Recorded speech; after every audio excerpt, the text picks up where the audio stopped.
All right, Nuggets fans, welcome in to Pickaxe and Roll, brought to you by our good friends over at BetOnline. I am your host, Ryan Blackburn at NBA Blackburn on Twitter, part of the Mile High Sports Podcast Network, and I am here, definitely not excited, but I am here to discuss the Denver Nuggets loss last night as they go down to the New Orleans Pelicans, them fighting New Orleans Pelicans without 6 of their rotation members.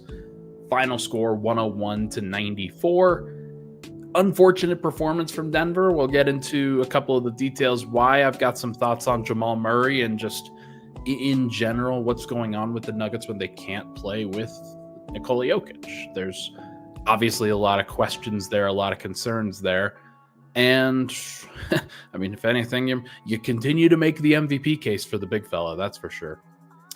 We'll talk about that. We'll talk about a couple of other things. I thought we saw some signs of life from Dario Saric. I thought we saw some signs of death from Zeke Naji. Not great. Not tremendous. We'll get into some questions here. I see some questions and thoughts in the chat as well. So thank you for hanging out with me on a Saturday. I know this is an abnormal schedule, but because of my recording with Trey Alexander earlier in the week, I kind of disrupted my podcast flow and I decided, what, you guys deserved another episode of the show. So we'll get into it all. We'll talk about everything or most things that I feel like I want to have time for. Obviously, this isn't going to be as long of a show as most of the ones during the week, and that is fine. I don't think you guys need to hear an hour on the Pelicans loss. Like that's probably not healthy. Really quick before we get into it, BetOnline is our sponsor for the show, the world's most trusted betting platform and your number one source on everything online betting, from the earliest odds to in-game live betting. BetOnline provides you with all the action and the ability to watch the games as they happen. Large selections of football, NBA, NHL, and entertainment props. Make sure to head on over to BetOnline today to get in on the action. BetOnline, the game starts here. All right. Once again, I am your host, Ryan Blackburn. Thank you so much for tuning into the show. A couple questions at the top. Matt asks, which team is better, Ryan, Utah Jazz or the Nuggets without Jokic? Serious question.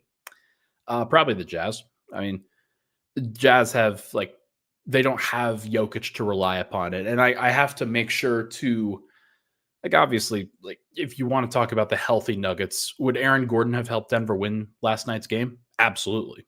He would have been a massive import for Denver. But the fact is that if you build a house and then you remove the foundation, it doesn't really matter that the team has all the other walls and tables and chairs and everything that kind of goes with it. If you take out the foundation of the house, you're probably going to crash and burn. So I understand why people ask this question. I'm not surprised that Denver struggled last night. Think about what Jokic has done statistically and what the team looks like in the minutes without him when he plays. Now you play 48 minutes without him. Obviously, there are some problems that the team has to figure out. So I'm not surprised about it. I know a lot of people are frustrated by that, but it is just the reality that Denver is facing. They've long become very reliant on Nikola Jokic. And he missed last night's game with personal issues. I believe that it is because of a family matter, but nothing serious. So take that for what it's worth. Everybody's okay. I think in general that the Nuggets are just so reliant on him and so dependent on him by now that it's really hard for them to relearn to play any other styles to play without him. He is too good. If I'm being honest, there's no shame in that either. He is the singularly most impactful on-off player in the history of the sport. That's what I wrote in the recap yesterday. There is nobody better. There's nobody better at that. And there's also nobody that has become more of a crutch for their team than Jokic has for the Nuggets. And look, it's a great thing that Jokic plays a lot. And I don't think that Nuggets fans are going to have to worry about that as much in the playoffs when he plays 42 minutes a game. So some of the some of the criticisms go a little bit over the top. I'm not going to sit here and defend all of them because we don't have time for that. But I just want to make sure that everybody knows where I stand. The Nuggets are dependent on Jokic because that's who he is. That's what they've signed up for. That's what he's signed up for. He gets, as Michael Malone said, he gets paid a lot of money to do it. So I don't think nobody should be crying for him. And yet, Denver plays an injured team without Jokic. They play without Michael Malone, who was in Denver watching the state championships for volleyball for his daughter, who is going to go off to North Carolina and play volleyball in college. A big opportunity for him, obviously. Big opportunity to watch his daughter. And more power to him for doing it. I kind of think that Denver kind of missed him a little bit, if I'm being honest. I don't think that David Adelman coached a fantastic game. But I do think that that was way more important than Denver having to get an NBA Cup game, and they could have done it without Malone, and they didn't end up doing it. I think that this loss really comes down to Jamal Murray, comes down to Denver's front court, comes down to their guard play in this particular game. And there's a lot that I can get into, but Denver loses 101-94. And if you just pull up the box score from this last game, Jamal Murray, 16 points on 16 shots, 2 of 8 from 3, 2 of 2 from the free throw line. He did have 8 assists to 0 turnovers, and he was a net neutral on the plus minus. So it wasn't like it was all his minutes that were the problem. But yet I really just look at him. There are other things. There are other things that I could point to. Dario Saric is not Nikola Jokic, though he was a plus 12 in 34 minutes. So maybe he was Nikola Jokic last night. Zeke Naji was a minus 15 in his 6 minutes. He was horrible. We'll get into that in the second segment. But the most important thing is Murray. And you guys know me. I've long defended Jamal. I've long wanted the best for Jamal. Long have wanted him to get the credit that he deserves during the Nuggets run, during their opportunities for Murray or somebody else to get the credit that they deserve around Jokic. And yet, when you take a look at last night's game and you look at the issues that were faced, Murray wasn't good enough. Murray was actually really bad, and his numbers don't necessarily do that justice. He was, I think, 2 of 8 from the field with 5 points for, I think, the first 3 quarters of the game. And ultimately, he scored 11 points in the fourth quarter. I'm not going to sit here and call them fake points, but the damage had already mostly been done. I think that watching Murray operate last night, where the Pelicans, their sole focus was all right, we're going to take out Murray. We're not going to let him affect us. And we're going to trap him at half court in the pick and roll. The problem that the Nuggets ran into, and he didn't reject the screen enough. He didn't get out of the trap enough. There were a lot of things that I could blame Jamal for. But the most important one was mentality. The most important one was him not being willing to assume that responsibility and being willing to just kind of let his teammates go out there and either succeed or fail without him. Murray allowed the trap on a very consistent basis. And when he was dribbling, he would ask for a Dario Saric screen. Dario would set the screen. The Pelicans would trap him because they do not respect Dario Saric, and I understand why. But they would trap him, and Murray would just give up the ball, and he would let come what may on that particular side of the ball.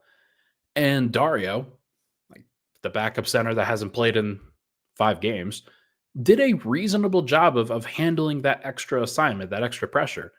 But the problem was that Murray was not the one who was scoring and making decisions. He was quite literally the one who was he set up Porter a couple of times throughout the game, and then good on him for trying to get Porter going. Good on him for trying to be a facilitator and replace that aspect of Nikola Jokic. I understand that. But man, you can't score 16 points.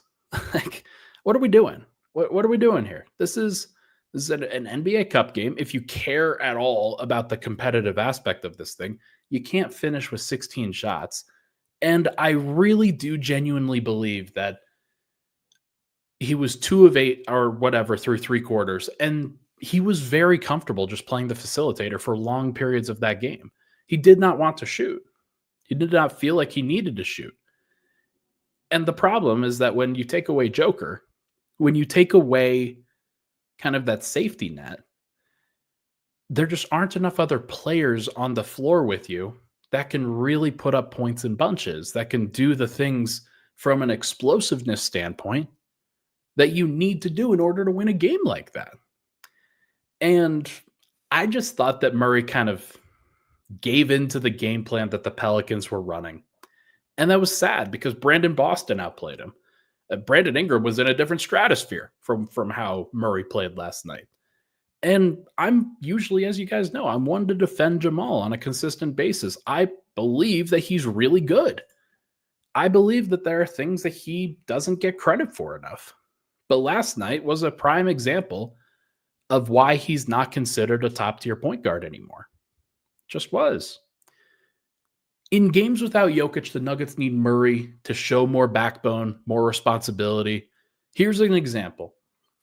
Jalen Brunson last night, Karl Anthony Towns had just scored like 46 points the night before. Like, he was unbelievable in the previous game against Chicago, I believe. Brunson didn't have Cat in this game last night against the Brooklyn Nets. So what did he do? 37 points on 7 assists, had 20 shots, 12 free throws. He got to the free throw. He got to the free throw line as often as he did. He was aggressive. He hit the go-ahead 3. And it just, to me, doesn't look like Jamal has that gear. Like, he doesn't have that explosiveness. And that's sad. That's a sad reality that Nuggets fans have to see. Fox, as was pointed out here, Fox scored 60. Like, hey, he willed his team back into the game. Absolutely. He willed them back in. And that's like just a gear that Jamal does not have anymore. This comment I want to address. Podcasters telling us that he is hurt, that he has a high ceiling for a long time. You guys accepting that to deal with it now. I disagree. I think that the injuries are affecting him. I genuinely believe that. And it's not just from my own personal intuition or anything like that. I know more than you do. Like, frankly, like let's be honest about this. I definitely know more. And what I do know is that, like, there's some stuff. And the fact is that Murray does not have the explosiveness to generate those shots, to generate those possessions, to generate the plays that he needs to make consistently in order to be a replacement one, a guy who can replace what Joker puts up in the starting lineup and the responsibility that he has. And that's a sad thing for Denver because that may never happen. It just might not. And I hope that comes back. I hope that this is something that Denver can get later in the season. But I'm just not really expecting it, I guess. I kind of think that this is just what it is, and this is always going to be what it is. Like, I'm never expecting Murray to average more than 21 points and 6 assists anymore. Maybe he'll average 7 assists, but like, just from a points perspective, I don't think that he's ever going to be that explosive scorer. And that's sad because Denver needed more, and they still need more. They signed him to a big $50 million contract in the offseason. They need more. I don't know if they're going to get it.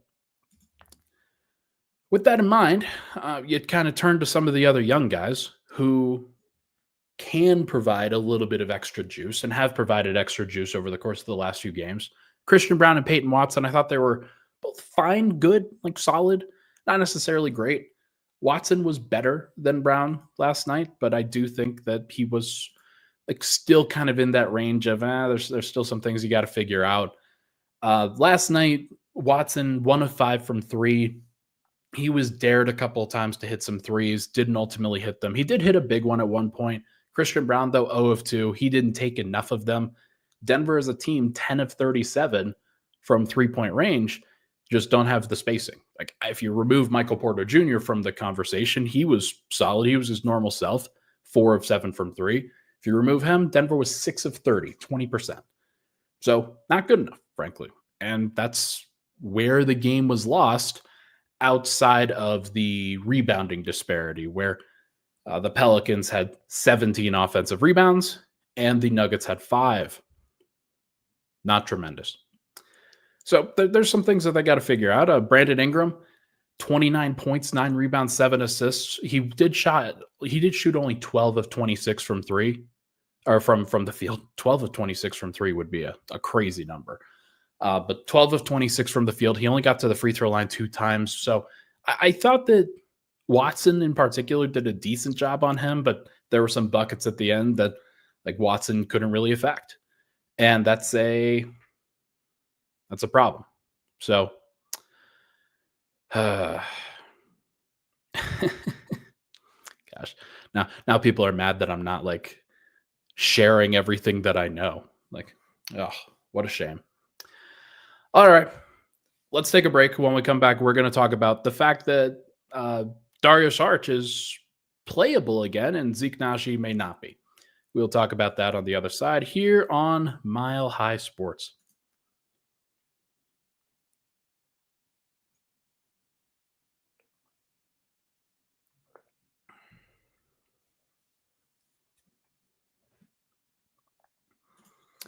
All right, we're back. Pickaxe and Roll, Ryan Blackburn here. Thank you so much for tuning into the show. Hit the like button, hit the subscribe button. Would really, really appreciate it. All right, let's get into, man, comments are wild today. Let's get into the backup center or the center conversation. But after we talk about Michael Porter, I thought that Michael Porter was Denver's best player by far last night.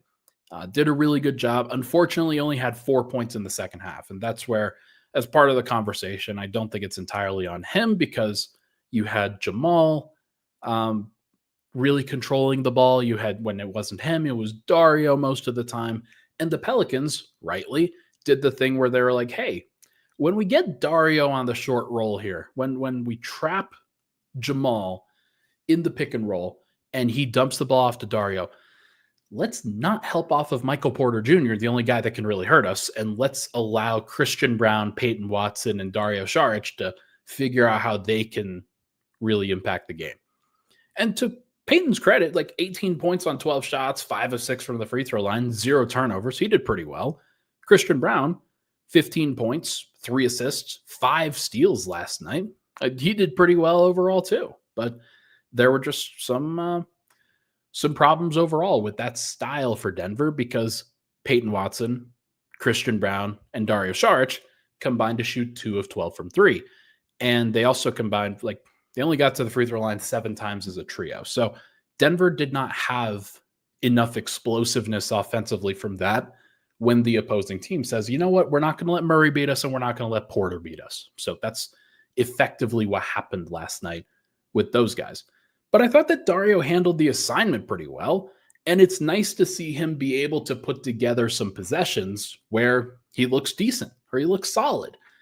And that's what Denver really needed. Like they need Dario to recover. I know that he is a better player than he showed over the first 5 games. This was a good example of that. He's not going to be awesome the entire time, but he is going to be solid. There are going to be some options for that. The problem that you're going to run into is that when he does go back to the bench, then he's staggering with Russell Westbrook, and we already have seen what that fit looks like. I do think that the fit between Jamal and Dario looks pretty good. You want to know why? Because Dario is a smart roller and popper. He can do some good things in the DHO, and he's more of a facsimile of Jokic than somebody like Zeke Naji is or DeAndre Jordan is. Those guys can't handle the same level of playmaking responsibility and spots on the floor. Zeke just looks lost when he tries to do that. But when Dario does go back to the second unit, he can't run the same stuff with Russell Westbrook. Like that's just, it's not going to work. So I'm still, I'm a little tepid on what it's ultimately going to do. What it's ultimately going to look like. But I just think that in terms of player quality, Dario is quite clearly the best of the three between Zeke, DeAndre, and Dario. Like there's no question about that to me at this point. And like at least he can do some stuff that Denver needs. But ultimately, how that fits with the second unit is a problem. It's not going to look awesome. On Zeke Naji, like 6 minutes, and here was his line: minus 15, 0 of 2 from the field, 0 of 1 from 3, 0 rebounds, 0 assists. Did have a steal where somebody drove right into him and then tried to throw a lob like at his forehead for some reason.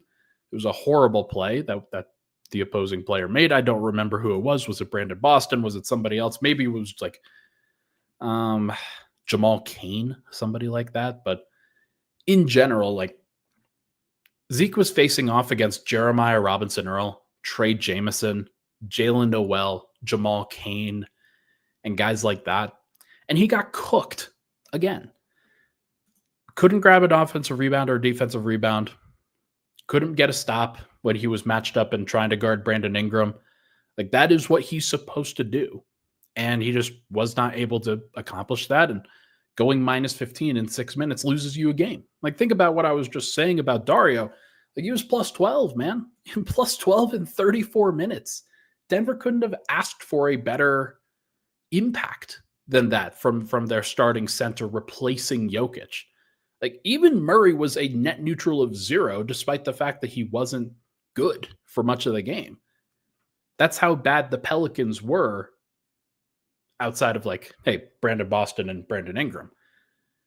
But Denver they lost this game effectively because of those first Zeke minutes. Now, you can't just boil it down to that because there was a whole bunch of game left to be played there, but this is the opportunity that's like Zeke gets an opportunity, man. He's gotten opportunities over the last few games.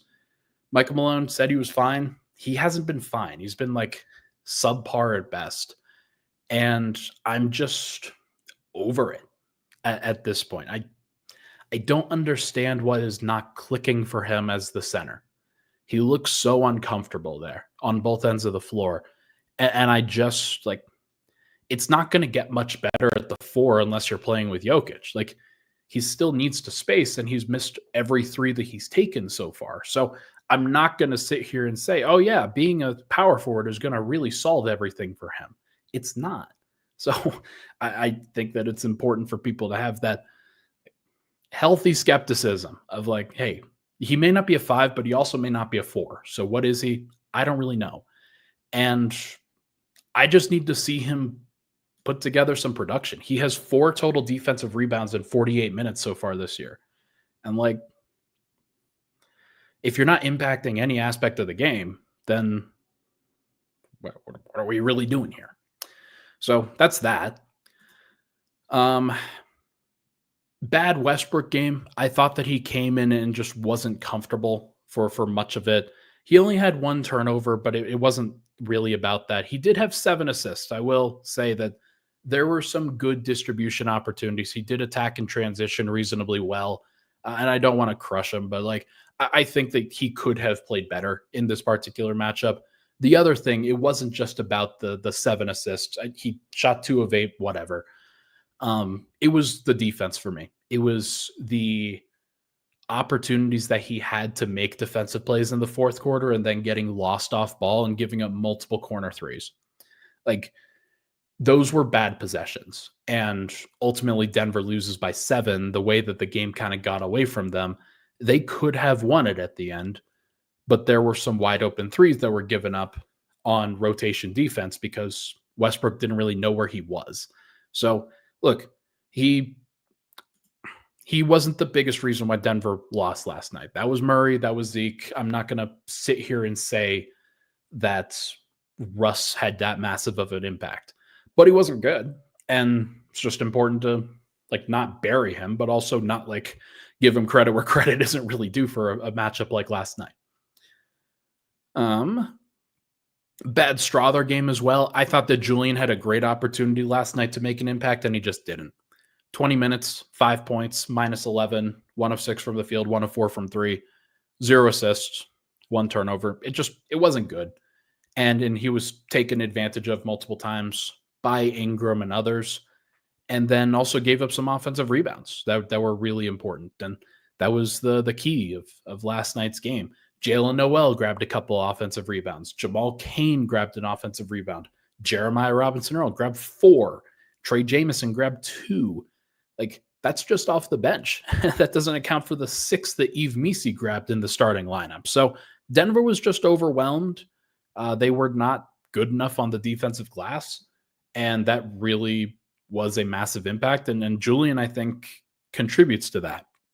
Now, here's the problem. Like, he played 20 minutes. Russell Westbrook played 22. Vlatko Čančar played 8. Welcome back, Vlatko. Good to see you, my guy. Hunter Tyson played 2. He was minus 7 in 2 minutes and looked uncomfortable shooting the basketball, and they benched him. And then Zeke Naji played the last 6 minutes of the first quarter, grabbed 0 himself. So, like, Denver didn't have a lot of big bodies out there, and that was obviously one of the reasons why they couldn't rebound. But in those situations, Julian Strawther has to play a little bit bigger, and he didn't play big enough. Like, that's just a fact. He needs to be better than where he's at. Everybody needs to be better after a game like last night. I'm not going to, like, you guys listen to this. I'm not defending anybody. So it's an unfortunate reality there.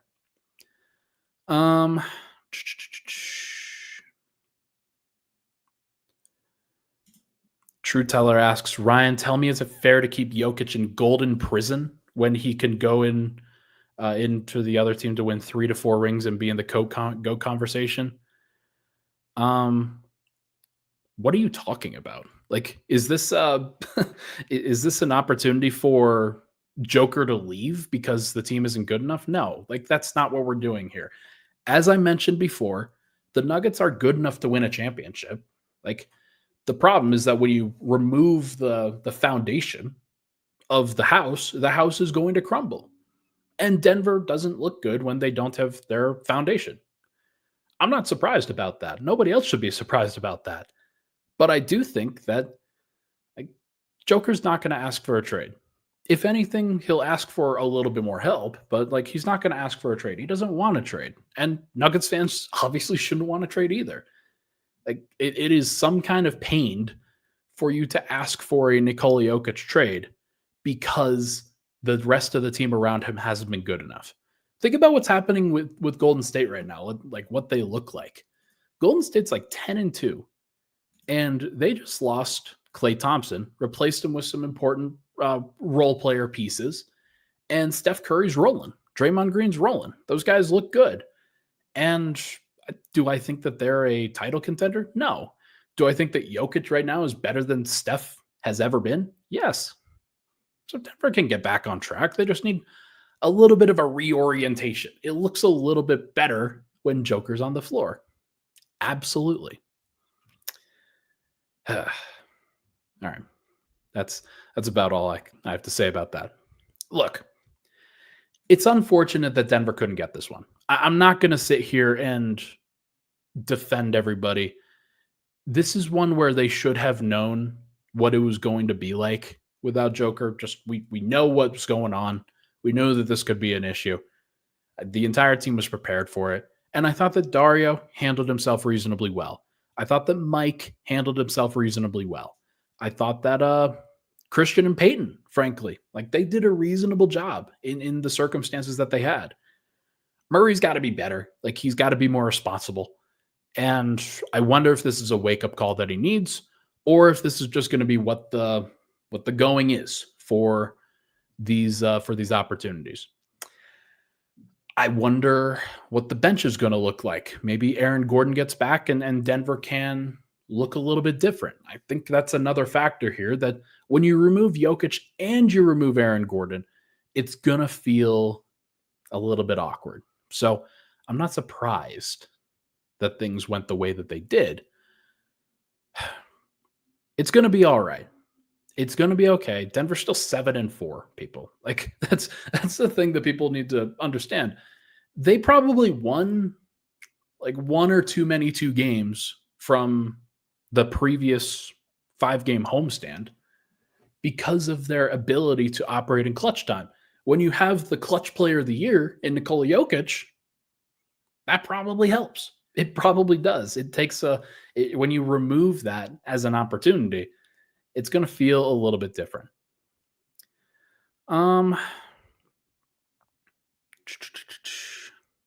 Yeah. Noah Linden says it here, but like Russ is on a minimum contract. I'm not going to be too hard on him. Absolutely. Like, look, that is what it is. I'm not going to like. I'm not going to go sit here and blame Russ for the loss. That would be irresponsible. This is on Murray. This is on Murray. He needs to be better. And I don't think that it's unfair of me or of anybody else to apply a little bit more criticism in this particular way.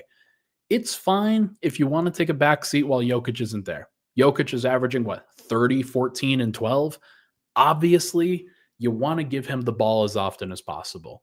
But when Jokic isn't there, when Denver doesn't have that safety net, you have to scale up. You have to provide a little bit more explosiveness. You got to provide a little bit more responsibility. And the responsibility can't just be, hey, we just missed some shots last night. That wasn't what it was. That's not what the game was. The game was the fact that he wasn't aggressive enough to command more of the attention and to take on some of that extra scoring responsibility when the opposing team doubled him. Like I don't know.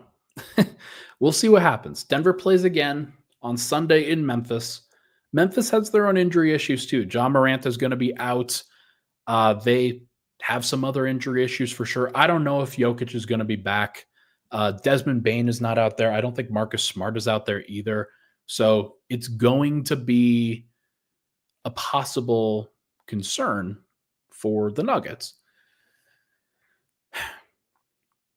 Can Denver get back on track? Can they look a little bit better in a game like this one? Is Joker going to miss again? Like, how does the team fare if Joker misses again? I don't really know. So we'll see what happens ultimately. But for now, I think that is going to do it. I think I've said my piece.